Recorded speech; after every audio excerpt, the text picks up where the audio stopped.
Good morning, everyone. So, welcome back. We are into our revisions now. So, as you all know, that 31st is our duty one for computer. So, we have already started the revision part. So, now today I'm going to tell you or show you how the exam pattern is going to be in your Adonai. Okay, as you all know how to attempt, how to do the questions for some deep explanation. I'm just doing this. I know you all are already knowing this, but once again I'm going to tell you how you have to do this questions and all. Okay, so already I have given you so many revision questions, right? And I hope you all have learned it, as we are having only lesson 1, so there are some questions only. So I hope मैंने जो आपको questions दिए वो आप लोगों ने revisions कर लिए होंगे, ठीक है? So that question only I am going to show you how you have to attempt that. Okay, so let's get started. आपको कोई book, pencil, class work copy कुछ भी नहीं ओपन करना है. आपको सिर्फ बोर्ड पे ध्यान से देखना है कि मैम आपको क्या बता रही है. Okay, just concentrate here. Okay, so for example I am going to write here UT1. आपके एग्जाम का हेडिंग रहता है, राइट? एंड कंप्यूटर लिखा रहेगा यहाँ पे, राइट? इस तरह से आपको एडोनाई में पेपर रहता है ना? सो आपको जैसे सारे सब्जेक्ट्स में आए वैसे ही आएंगे. फॉर एग्जाम्पल आपका क्वेश्चन नंबर 1, ठीक है? So I am taking the questions that I have given you for the revisions. Okay, right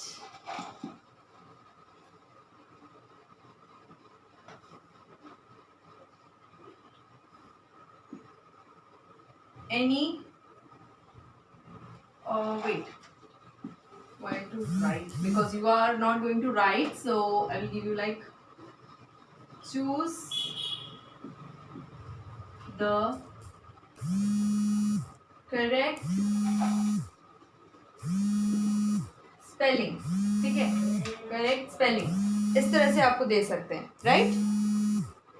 उसके बाद आपको इस तरह से स्पेलिंग, एक एक स्पेलिंग दिए रहेंगे. तो 4 ऑप्शंस आते हैं, आपको पता है, राइट? तो ये ऑप्शन ए हो गया, ऑप्शन बी ये हो गया, ऑप्शन सी में मैं बोथ ए एंड बी दे रही हूँ, ऑप्शन डी में मैं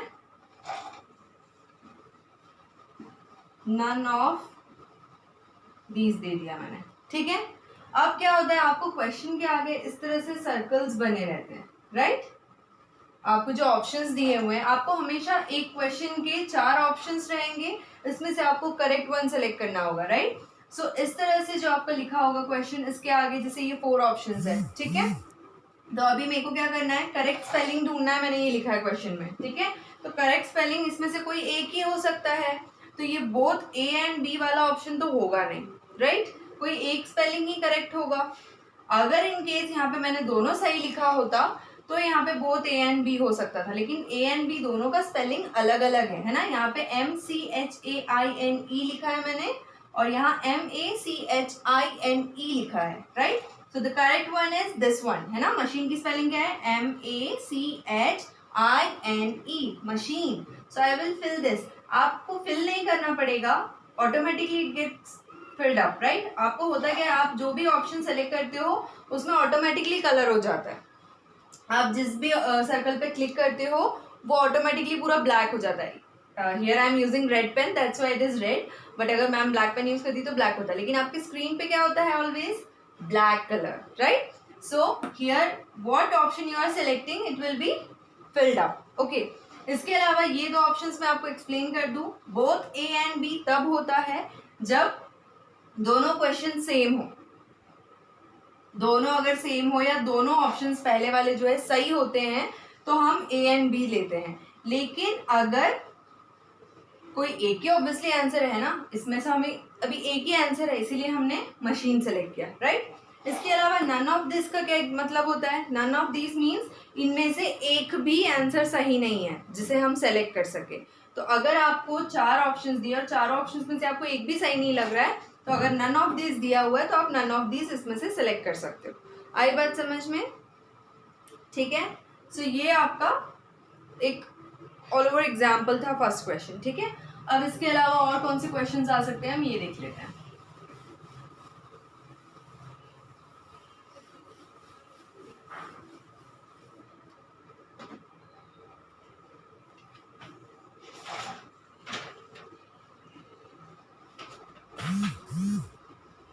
Question number 2.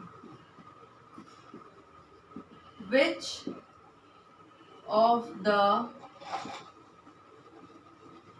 following is a machine? ठीक है, अब मैं यहाँ पे ऑप्शंस दे रही हूँ. Option A TV, option B ball, option C sofa, option D bird. ठीक है, यहाँ मैंने 4 ऑप्शंस दे दिए फिर से. ठीक है, सॉरी यहाँ स्क्वायर नहीं है, सर्कल है.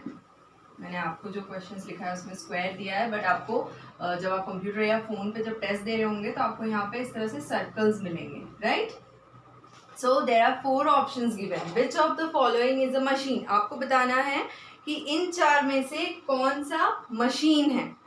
This 4 options are given, right? From these 4 options which one is a machine? So we'll read the options, right? TV, ball, sofa, bird. There are four words, right? TV, ball, sofa, bird. अब इसमें से machine कौन सा है? Machine जो या तो electricity या तो पेट्रोल या किसी फ्यूल के इस्तेमाल से चलता है. ठीक है, सो बॉल एयर भरने से या फिर एयर ऑलरेडी भरा हुआ कुछ प्लास्टिक्स होते हैं जिसमें से एयर निकल जाता है तो वो पिचक जाता है, फिर उसको हम भर नहीं सकते. राइट, इसके अलावा sofa, the thing that we use to sit on, right, हम जिस पे बैठते हैं. देन बर्ड, बर्ड तो नेचुरल थिंग है, वो तो कोई मशीन नहीं है. Machines are made by man, us, right? So TV is the correct one. TV is a machine, it is an electronic device, it runs with the help of electricity. Okay, so will circle this one. You can select this one. ठीक है, तो आप जब TV select करोगे तो इस तरह से कलर हो जाएगा आपके सर्कल में. आई बात समझ में? सो इस तरह से आप लोगों को क्वेश्चंस आएंगे. एक क्वेश्चन रहेगा, उसके 4 ऑप्शंस रहेंगे. आपको करेक्ट ऑप्शन आप सेलेक्ट करोगे तो उसमें सर्कल फिलअप हो जाएगा. और लास्ट में जाकर के आपको सबसे नीचे एक ऑप्शन रहता है सबमिट. जब आपके पूरे क्वेश्चंस हो जाए तब आपको सबमिट करना है. ठीक है, और अगर आप नहीं भी करते हो, कभी इन केस अगर टाइम अप भी हो गया और आप सबमिट नहीं कर पाए, सो डोंट वरी, सॉफ्टवेयर उसको ऑटोमेटिकली सबमिट कर लेता है. ठीक है, yes, but don't panic during the exam. आपको पैनिक बिल्कुल नहीं करना है. आराम से एक एक क्वेश्चंस को पढ़ के समझ के उनके आंसर्स करने. ठीक है, बिल्कुल भी पैनिक नहीं करना है. आपको सफिशिएंट टाइम मिलेगा. आपको आराम से क्वेश्चंस को रीड करना है. जहां डाउट हो, पेरेंट्स आपके पास है, वो आपको रीड करके एक्सप्लेन कर सकते हैं. वो आपको मीनिंग बता के देंगे, बट आंसर नहीं. Don't ask them what is the answer. You can ask them that please पापा explain me the question. That's enough, but do not ask them what is the answer. Okay, that's not a good manner. Okay, do it by yourself. It is your exam. Now question number 3.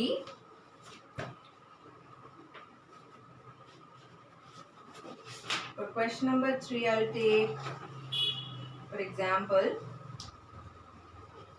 what is the full form of IPO? What is the full form of IPO? अब देखो, आप लोग सोच रहे होंगे what is IPO. तो computer एक cycle को फॉलो करता है. उस साइकिल को हम कहते हैं IPO साइकिल. ठीक है, अब उस IPO साइकिल को फुल फॉर्म में लिखना है हमें. तो उसका फुल फॉर्म क्या होता है? आप सबको याद होगा, आई एम श्योर, है ना? अभी हमने काफ़ी सारा रिवीजन भी किया, उस पर मैंने काफ़ी सारे क्वेश्चंस लिखवाए हैं, तो आप लोग को याद होना चाहिए, है ना? रिपीटेडली हमने लेसन में ये चीज़ पढ़ा है, तो कोई भी ये एक्सक्यूज़ नहीं देना कि मैम नहीं आता, नहीं पता. ठीक है, so basically IPO is a cycle that a computer follows to run, है ना? And that is input processing output. Input, processing, output. After writing the question, I will explain you what is actual meaning of this. None of these is the fourth option. ठीक है, अब इसके आगे भी हम circles बना देते हैं. 4 circles for 4 options. Okay, so IPO is a cycle that a computer follows to run. How? I means input, P means processing, O means output. How? When you are using any other electronic machine, then also you have to follow this procedure. Okay, even if you are using a sharpener also. For example, pencil is your input, sharpener is your machine. When you put pencil inside the sharpener, you start twisting it. Why? Because this is the process we are supposed to do to sharpen a pencil, है ना. एक pencil को sharp करने के लिए आपको twist करना पड़ता है पेंसिल को, और उसके बाद जो घुमा रहे हैं हम, जो प्रोसेस कर रहे हैं, उसको शार्प कर रहे हैं, उसको हम कहते हैं प्रोसेसिंग. ठीक है, और आउटपुट में हमें क्या मिला? शार्प किया हुआ neat clean pencil. So that's our output. आई बात समझ में? एक और example, for example washing machine. You are using a washing machine, तो आपका मशीन है यहाँ पे क्या? Washing machine. ठीक है, एंड इनपुट में आपने क्या दिया? डर्टी क्लोथ्स, आपके पहने हुए खराब जो मैले पड़े कपड़े, वो आपने एज ए इनपुट यूज़ किया. उन्हें आपने क्या किया? वॉशिंग मशीन में डाला, देन पानी डाला, Surf, detergent, whatever you put. Okay, and then उसके बाद कपड़े उसके अंदर घूम रहे हैं, right. It start rotating and cleaning up, right. So that thing we call is processing. What is the processing in a washing machine? The clothes are running round and round, it is getting cleaned up, so that thing is called processing. And then at last what we are getting clean dry clothes, and that is our output. आपको last में clean dry clothes मिलते हैं, उसको आप क्या कहते हो? Output. Okay, so this is the process we called IPO cycle. Input, processing, output. पहले input देते हैं, फिर process होता है, then output मिलता है. आई बात समझ में? ऐसे ही कंप्यूटर में भी होता है. आप कीबोर्ड, माउस, ये सब आपके इनपुट डिवाइसेस है. इनको यूज़ करके आप कंप्यूटर में इनपुट देते हो. कंप्यूटर से वो सीधे कहाँ जाता है? सीपीयू में. और सीपीयू में क्या होता है? सीपीयू ब्रेन है, तो ब्रेन क्या कर रहा है? उसकी प्रोसेसिंग कर रहा है, उस पर वर्क कर रहा है. इसके बाद रिजल्ट हमें कहाँ मिल रहा है?